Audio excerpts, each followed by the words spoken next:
Cuando Trump inició su segundo mandato y empezó con su balsa del Potomac contra Venezuela, yo advertí lo siguiente.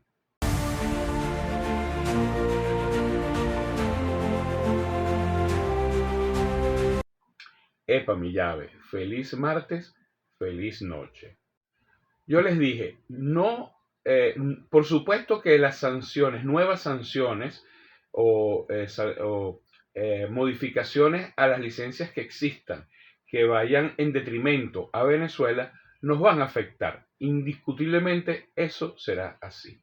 Ahora bien, lo importante es estar claro que cualquier afectación, al menos que se les ocurra algo ya de tipo invasión o algo por el estilo, jamás nos llevará a los niveles en que estuvo Venezuela en el primer gobierno de Donald Trump cuando recrudeció sus sanciones, escuchando los consejos que le daba María Machado, Juan Guaidó, Leopoldo López, Antonio Ledesma, etc. Sencillamente por lo siguiente. Número uno, Venezuela no es la misma. Venezuela está preparada, muy bien preparada. La región no es la misma. La región ya no tiene el grupo El IBMA, ni es favorable a Estados Unidos, ni a la extrema derecha. El mundo, la geopolítica mundial, tampoco reaccionó y está cansada de la intervención de los Estados Unidos por sus conveniencias personales. Ellos hablan de la democracia, pero siempre han amparado a los mayores dictadores del mundo mientras a ellos les conviene. Las sanciones que le aplicaron a Rusia por una guerra que obligaron a Putin a entrar y que hoy en día, yo lo dije muchísimas veces, y cómo recibí ataque de los machadistas. Y se los advertía. Ahora reconocen, número uno, que esa guerra fue producida por Biden a través de sus títeres de la OTAN. Y número dos, que desde que empezó la viene perdiendo Ucrania. Todos decían que la estaba perdiendo Rusia. La prensa española era impresionante, El País, el ABC, cómo hablaban del triunfo de Ucrania. Ya hoy todos sabemos que Ucrania perdió hace tiempo esa guerra y que muy difícilmente Rusia acepte en verdad un proceso de paz, al menos que le terminen de entregar Kiev y parte de las tierras raras. Las sanciones solamente han beneficiado a los países sancionados. Venezuela, a pesar de que pasamos momentos muy difíciles, el proceso de recuperación de nuestro país arrancó estando sancionados.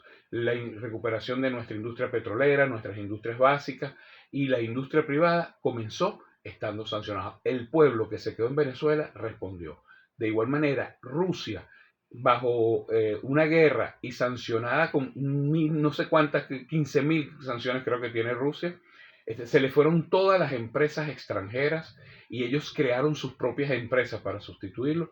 Ha sido el país de mayor crecimiento en estos 2 últimos años en toda Europa, con los índices de crecimiento remunerativos y de crecimiento del poder adquisitivo de la población. Venezuela, a pesar de sus problemas, viene recuperándose de una manera interesante y regresando millones de venezolanos al país. Nuestra industria comenzó su recuperación en plenas sanciones y bloqueado, porque era un bloqueo lo que teníamos, gracias a Irán, con una enorme escuela de sanciones, más de 20 años sancionada por los Estados Unidos, y hoy en día ni les interesa esa vaina. Es un país en amplio desarrollo y con una industria petrolera brutal. Hoy en día se ha armado el BRICS, una organización contra los monopolios de Estados Unidos, y con esto que está sucediendo le va a dar un nuevo impulso y seguramente entrará pronto Venezuela allí. China acaba de dar una respuesta contundente en contra de Estados Unidos por su intento de intervenir en las relaciones comerciales entre Venezuela y China, y ha hecho un llamado fuerte, a pesar de que presuntamente el día de hoy paró las compras, suponemos nosotros un compás de evaluación de la situación, las compras de petróleo me refiero. Su respuesta fue muy clara de que no iba a aceptar ese tipo de coacción. Pero lo mejor de todo esto es que permitió que el mundo viera las mentiras que se estaban diciendo en Venezuela, que China se estaba alejando de nuestro país por la deuda que tenía, como si a China le preocuparan mucho las deudas, y sobre todo que se iba a alejar de uno de los mayores proveedores de petróleos de Asia, el mayor con las mayores reservas energéticas del mundo en este aspecto.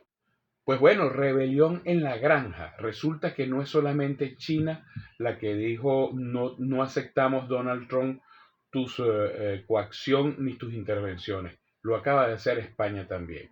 España desafía a Trump. Seremos contundentes si Estados Unidos nos impone aranceles por negociar crudo con Venezuela. El gobierno español advirtió este martes 25 de marzo que tendrá una respuesta contundente si Estados Unidos le impone aranceles que afecte a sectores productivos españoles como los que anunció Trump, presidente del país del norte. Asimismo, aseguró Pilar Alegría, portavoz del gobierno, tras una rueda de prensa, una vez finalizado un consejo de ministros, cuando fue preguntada sobre el anuncio del presidente republicano sobre el crudo venezolano. Las guerras comerciales no benefician nunca a nadie. Es importante y oportuno que sigamos trabajando también en seguir manteniendo una buena relación con Estados Unidos.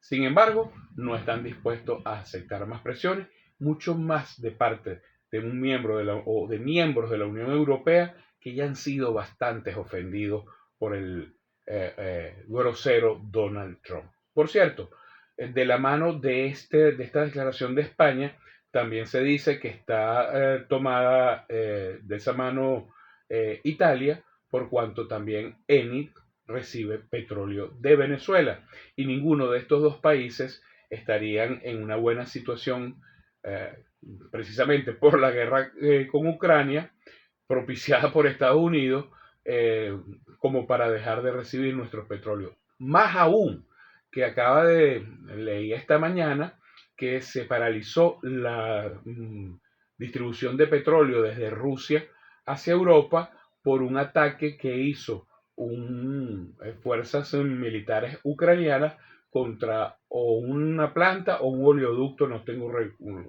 la nota bien ahorita a la mano, pero que no estaban bombeando petróleo hacia Europa. El gobierno español también se le planta firme a la administración estadounidense de Donald Trump y le advierte que tomará medidas contundentes si se le aplican aranceles del 25% a los productos españoles que vayan a Estados Unidos si el país sigue comprando petróleo venezolano.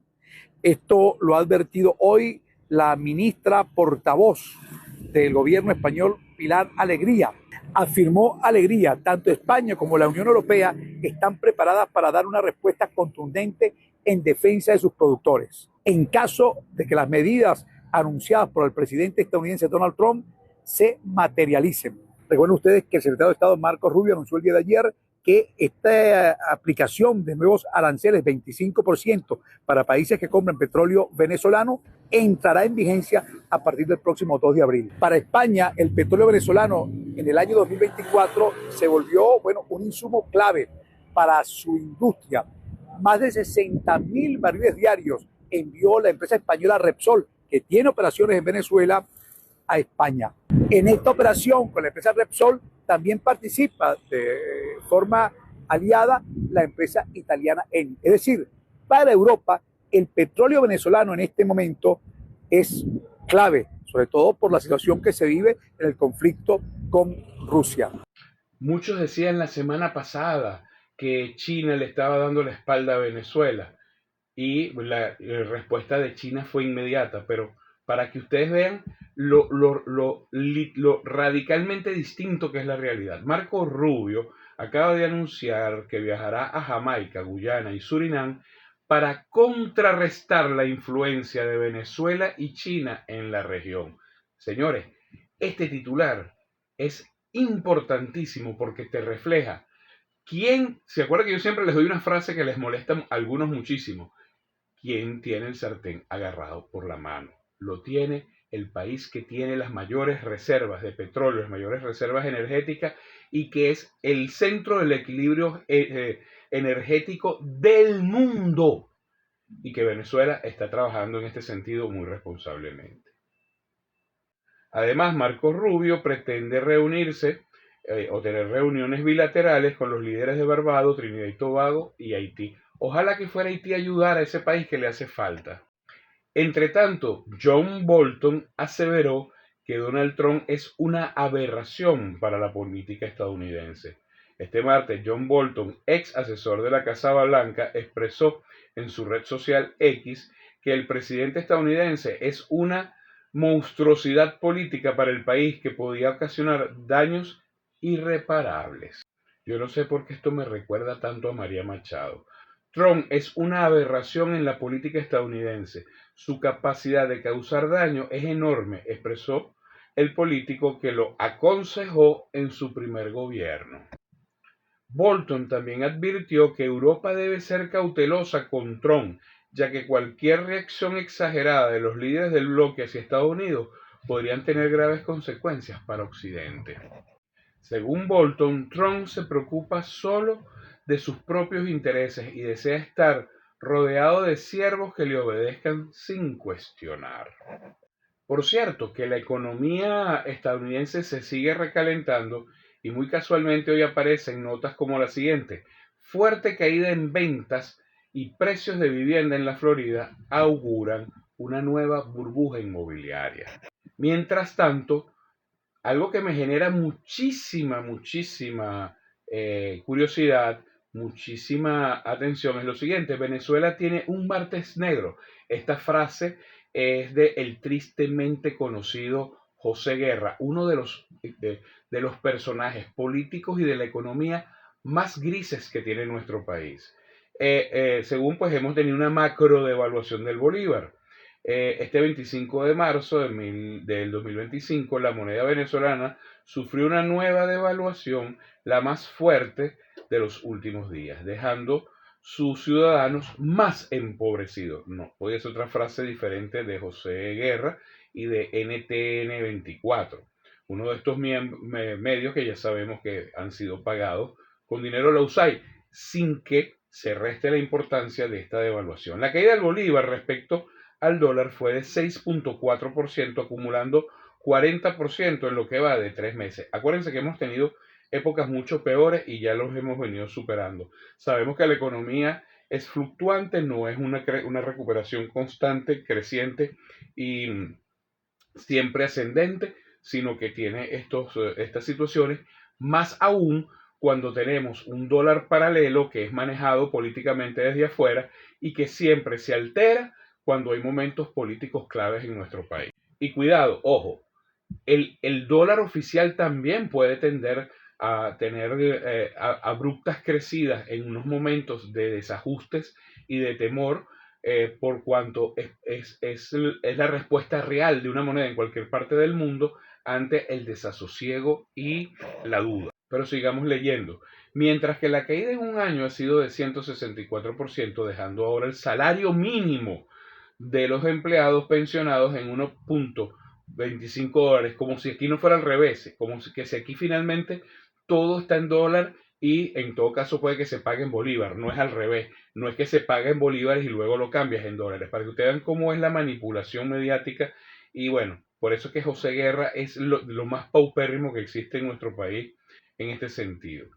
El economista mencionado advierte que no hay confianza en la moneda, y porque no hay una política económica consistente y coherente, según dice él, que siempre ha apelado a todos los cálculos que ha hecho. Y el Ejecutivo no tiene ni idea de cómo manejar esto. Esto es totalmente falso. Venezuela tiene 3 economistas ecuatorianos, y si fuera cierto que no tiene cómo manejarlo, ¿por qué razón viene cayendo la inflación y por qué razón viene estabilizándose la moneda desde hace un buen tiempo y hemos logrado incluso que ya hoy en día que nuestro país está dolarizado y que el 90% de las transacciones eran en dólar en efectivo, hoy en día más del 90% de las transacciones son en bolívares y cada vez se usa menos el dólar, lo que demuestra que esto no es cierto. Sin embargo, en ningún momento hemos dicho que tenemos una política monetaria estable, tiene todavía bastantes bemoles, algo que es normal cuando vienes de una hiperinflación tan brutal como la que tuvo Venezuela, y sobre todo que Venezuela dependía exageradamente de la venta de petróleo para el ingreso de dólar, algo por cierto que ha venido cambiando paulatinamente pero de manera acelerada, y gracias a Dios con buenos resultados, que son: uno, reducir importaciones porque ha mejorado muchísimo la producción nacional, aumentar las exportaciones, no solamente las petroleras, sino las no petroleras, pero todavía falta más. Ahora bien, lo que sí genera duda en nuestro país es estas acciones de fuerzas extranjeras, que cuando tú ves la rápida reacción de quienes manejan las tasas paralelas y de José Guerra al hablar, te das cuenta que todo está como tomado de la mano. ¿Quieren ver otra cosa que está tomado de la mano? Para que ustedes vean cómo es la estrategia del machadismo detrás de todos los temas económicos o de algunos de los temas económicos de nuestro país y de los temas políticos. Hoy aparece un grupo de influencers y ex presidiarios, algunos incluso ex chavistas, como es el caso de Wilmer Azuaje en Estados Unidos, solicitando que el partido de gobierno, el PSUV, sea nombrado un grupo terrorista, ¿no? Esto en función a que se les viene derrumbando el tinglado que montaron con relación al tren de Aragua. Como ya incluso los organismos de inteligencia del país del norte advirtieron que, número uno, no hay ninguna prueba de que el gobierno de Maduro sea el que esté detrás del tren de Aragua. Por otro lado, no aparece en ningún lado ninguna prueba cierta que el tren de Aragua sea una organización de carácter mundial. Por lo contrario, toda la información que se tiene en Venezuela es de que ser un grupo de 150 hombres que en su mayoría desaparecieron o están detenidos o fallecidos y que jamás pudieran tener esa presencia mundial y mucho menos en Estados Unidos como lo quieren hacer ver, como eso es cada vez más notorio y se les acaba de venir abajo, se les acaba de derrumbar por lo muy mal montado que estuvo todo este tinglado con las deportaciones y supuestas llevadas de miembros del tren de Aragua a El Salvador. Entonces ahora la nueva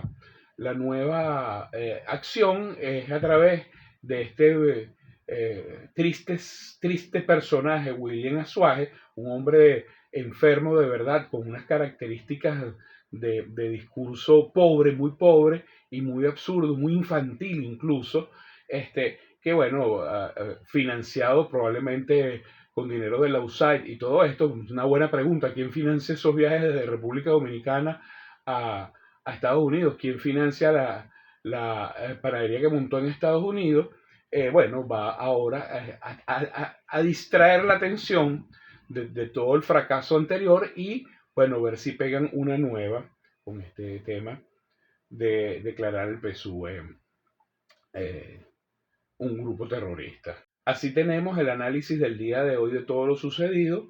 Eh, Nicolás Maduro 110, Trump 0, Marcos Rubio -3, María Corina Machado -25, Edmundo González -50, y bueno, la oposición racional, la oposición que renace, está comenzando o sea, está cada día sumando más adeptos, entendiendo que tenemos un proceso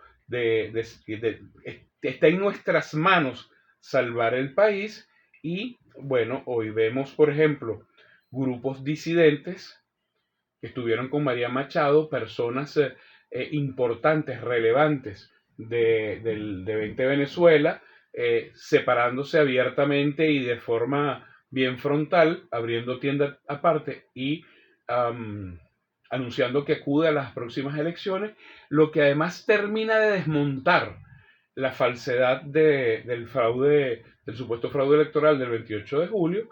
Y un nuevo tiempo rechazó la imposición de sanciones económicas contra Venezuela, afirmando que no contribuyen con el cambio político y afecta a la población, lo que entonces representa una postura de uno de los principales partidos que apoyaron a María Machado en todo este genocidio de camino que ella ha pretendido someter a los venezolanos, y la están dejando completamente sola.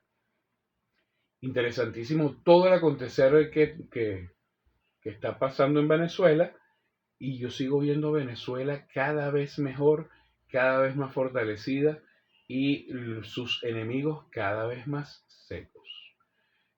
Señores del gobierno, comiencen a actuar, comiencen a actuar. Aquí hay mucha gente que tienen que meterla en cintura y tienen que tomar alguna acción con muchos de los que están afuera. Ellos tienen bienes en Venezuela. Ya está bien de tanta mamadera de gallo, porque nos están dañando los que estamos en nuestro país. Ellos se fueron, abandonaron, son cobardes, pero les encanta mantener bienes aquí y muchos de estos viven incluso pegados a Venezuela. Así que actuar. Pero quise dejar de último este video que les voy a poner a continuación porque es largo y tiene que ver con esa sublevación que hay en la granja. En esta oportunidad, ya les hablé más temprano en este video del caso de España con Venezuela, pero quieren ver la otra que ha sido magistral.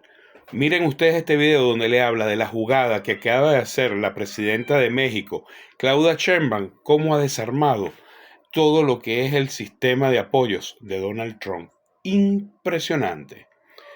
Para que ustedes vean, recuerden que yo siempre les he dicho, el problema de fondo no es el sistema de derecha o el sistema de izquierda. El problema está en el liderazgo. Trump está furioso, amigos. Miren, no es solamente el hecho de que Claudia Sheinbaum lo haya acorralado con una incertidumbre en los mercados, sino porque ahora ya sabemos que logró algo que ni él mismo vio venir. Resulta que los propios estadounidenses, que son sus aliados, su gente de confianza, es la base electoral que lo hizo ganar, porque básicamente Trump gana con el voto de los multimillonarios estadounidenses, bueno, pues lo han traicionado. Resulta que terminaron poniéndose del lado de Claudia Sheinbaum.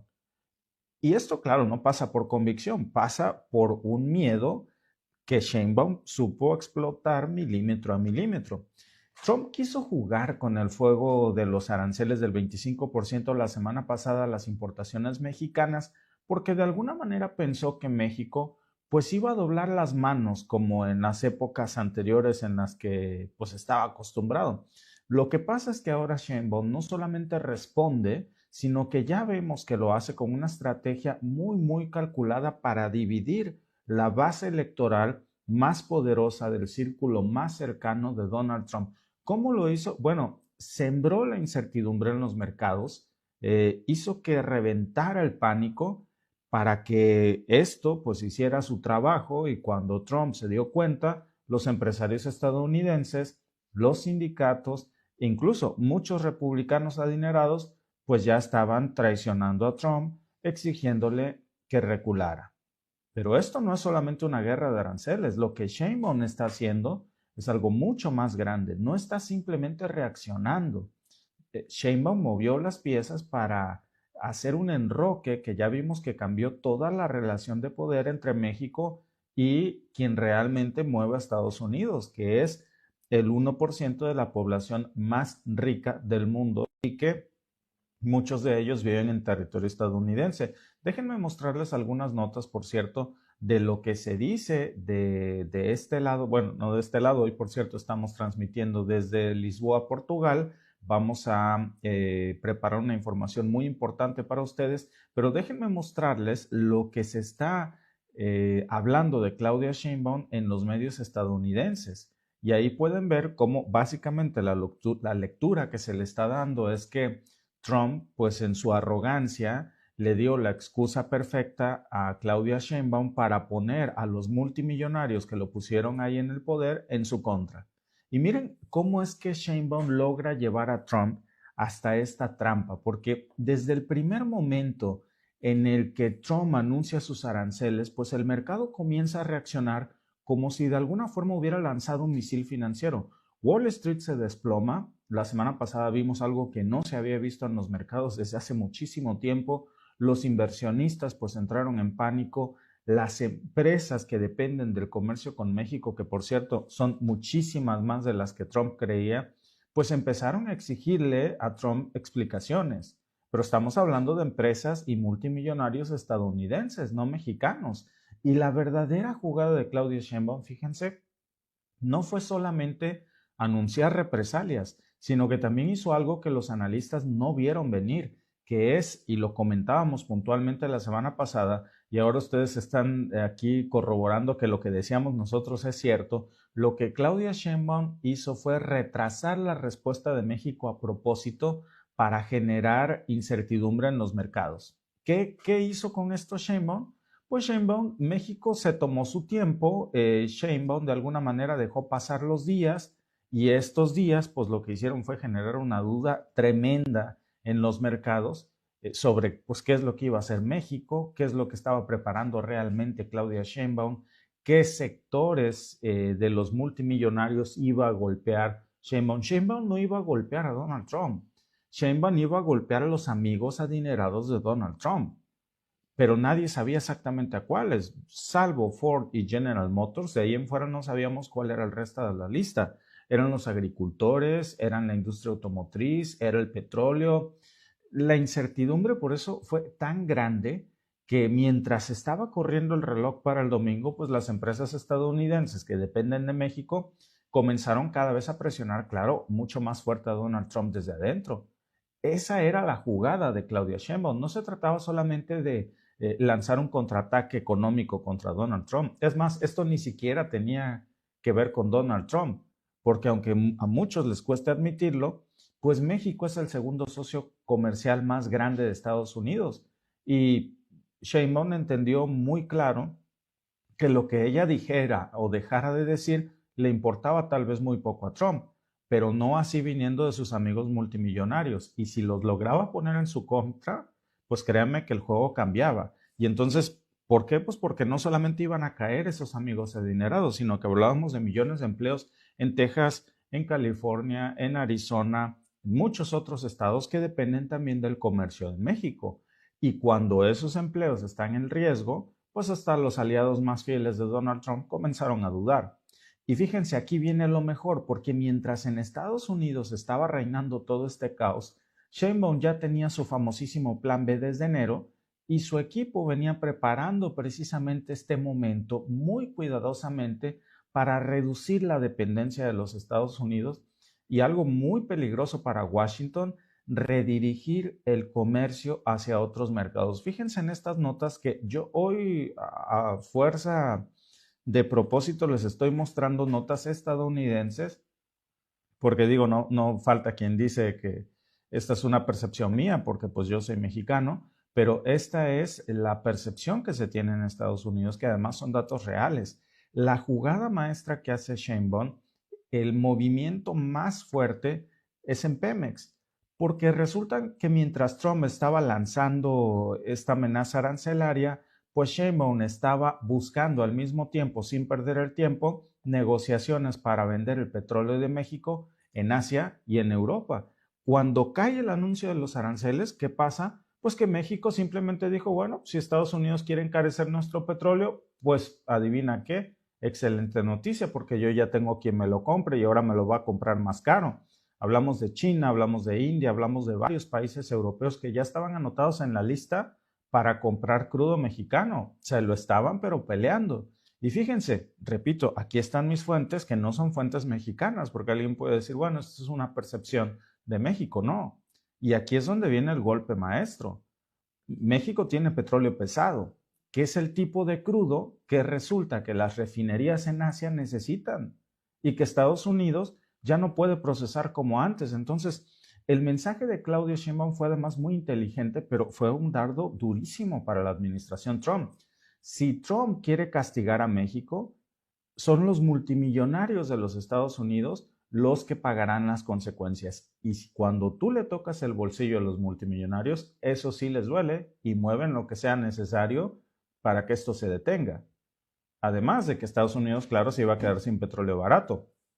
Y no solamente fue el petróleo, también se movieron muy rápido los funcionarios de México, de la administración de Sheinbaum, en el tema de la agroindustria, porque ya nos estamos enterando también, hay más detalles de que Europa ya estaba interesada en aumentar sus importaciones de productos mexicanos y Sheinbaum precisamente aprovecha toda esta crisis de Donald Trump, como decimos en México, a río revuelto, ganancia de pescadores, y Sheinbaum, ¿qué estaba haciendo? Facturar, vender, mientras Donald Trump estaba generando este caos, Sheinbaum estaba haciendo negocios y a lo grande, negocios para México, por supuesto. Estaba aprovechando toda la crisis de Donald Trump para acelerar estos acuerdos. Entonces, si Estados Unidos quería, por ejemplo, encarecer el aguacate mexicano, el tomate, el tequila, bueno, todos estos productos mexicanos, Sheinbaum estaba encontrando nuevos mercados hacia dónde vender precisamente esos productos y a un mejor precio.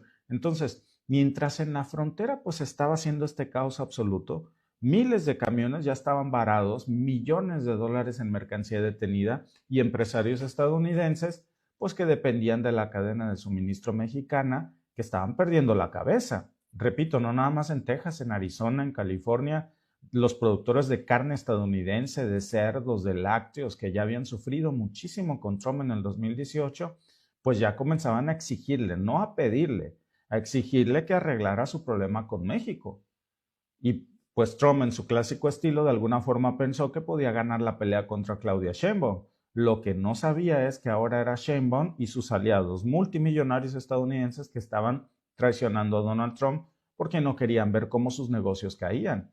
Eso es lo que no se esperaba, que Sheinbaum le diera una salida elegante, porque mientras lo estaba dejando en ridículo, y esa es la verdad, en una llamada telefónica que sostiene Claudia Sheinbaum con Donald Trump, se mantiene, según varios detalles ya que se están publicando hoy, firme al principio. Sheinbaum dice que no iba a retroceder porque de alguna forma tampoco Donald Trump iba a retroceder. Ya sabemos que retroceder para Trump pues, significa admitir que estaba equivocado. Y Sheinbaum no cayó en la confrontación. En lugar de eso, pues le dice, a ver, varias cosas, presidente. Primero, que México pues ha cooperado con Estados Unidos en capturar a muchos líderes criminales. Segundo, pues que se desplegaron miles de soldados en la frontera para ayudarlo con su problema migratorio, porque al final ese es el problema de Estados Unidos, no es de México, seamos claros. Entonces es una ayuda para Estados Unidos. Y tercero, que si Trump quería seguir con esta guerra comercial, entonces México tenía opciones en la mesa totalmente listas. Y ahí fue donde Donald Trump, pues de alguna forma entiende que con Sheinbaum está jugando con fuego. Y al final de la llamada, pues ¿qué pasa? Que tuvo que dar un paso atrás. Sale y anuncia que los aranceles se suspenden temporalmente hasta el 2 de abril, con la excusa de que su relación con Sheinbaum pues era muy buena y que ambos estaban trabajando juntos en temas de seguridad e inmigración. Pero fíjense, aquí está la clave, porque México no pidió una tregua. Hay que insistir mucho en esto. Sheinbaum no imploró que le quitaran los aranceles. Sheinbaum dijo, está bien, por mí no te preocupes, ¿eh? Yo tengo mi plan B. Haz lo que quieras. Sheinbaum simplemente hizo que Donald Trump se diera cuenta de que la guerra comercial le estaba costando más a él que a México. Y con esto pues lo obliga a tomar la decisión por sí mismo. Ella no lo convence de nada, ni siquiera se lo pidió. Muy distinta a la historia que vemos en Canadá. En Canadá hay una postura mucho más agresiva de Donald Trump, lamentablemente. No hay muchas concesiones. Trudeau, el innombrable, que afortunadamente ya no vamos a ver su horrible cara más por mucho tiempo, pues se queda en la misma situación. Ya hay nuevo primer ministro que esperamos que entre muy pronto, porque ha sido deplorable el papel de quien ya podríamos decir que ha sido el peor primer ministro de toda la historia canadiense, una verdadera vergüenza para el país. Pero ¿saben qué significa esto? Regresando al tema de México, pues uno, que Sheinbaum no está jugando a este papel de ser víctima en disputas comerciales mientras Trudeau sale llorando. Sheinbaum se pone los pantalones y dice, bueno, pues si tú quieres jugar, juego. No se trata de pedirle a Estados Unidos que nos trate bien, sino que de alguna forma lo hizo entender que necesita México, tanto como México nos necesita y nosotros a ellos. Es decir, son negocios, no son favores. El segundo punto es que Sheinbaum está aplicando una estrategia que ya hemos visto que le ha funcionado a la perfección. Calma, paciencia y golpes muy, muy calculados. Y finalmente, pues que si Trump pensaba que podía tratar a México como en el 2018, se equivocó. La situación ha cambiado, el mundo es muy diferente. Esta vez Sheinbaum está un paso adelante siempre de Donald Trump. Y el miedo pues ha hecho que los propios estadounidenses multimillonarios terminen poniéndose del lado de México. Por eso la pregunta no es si Trump va a seguir con los aranceles el mes que viene. La verdadera pregunta aquí, amigos, es ¿cuánto tiempo le va a tomar a Donald Trump darse cuenta de que la jugada le está saliendo mal cada vez que trata de meterse con México? Por cierto, si les ha gustado este análisis que tiene mucha tela de donde cortar, no olviden suscribirse al canal, no olviden activar las notificaciones porque esto, amigos, créanme que apenas está comenzando y parece que va a dar mucho de qué hablar. Recuerden que precisamente en abril regresamos de nuevo a la supuesta amenaza de las tarifas. Veamos si esta vez la cumple o si es el tercer round contra quien pierde Donald Trump, ahora con aliados muy poderosos del lado de México. Gracias por vernos. Si te ha gustado este clip, síguenos en vivo para ver nuestro programa completo de lunes a viernes en nuestros canales de YouTube y Facebook. Suscríbete, comparte con tus amigos y déjanos tus comentarios. Te esperamos en vivo. Si te gusta mi contenido, por favor, házmelo saber. Tus comentarios me permiten conocer otras opiniones y enriquecer mis próximos análisis. Y si este lo consideraste bueno para romper el cerco mediático, compártelo.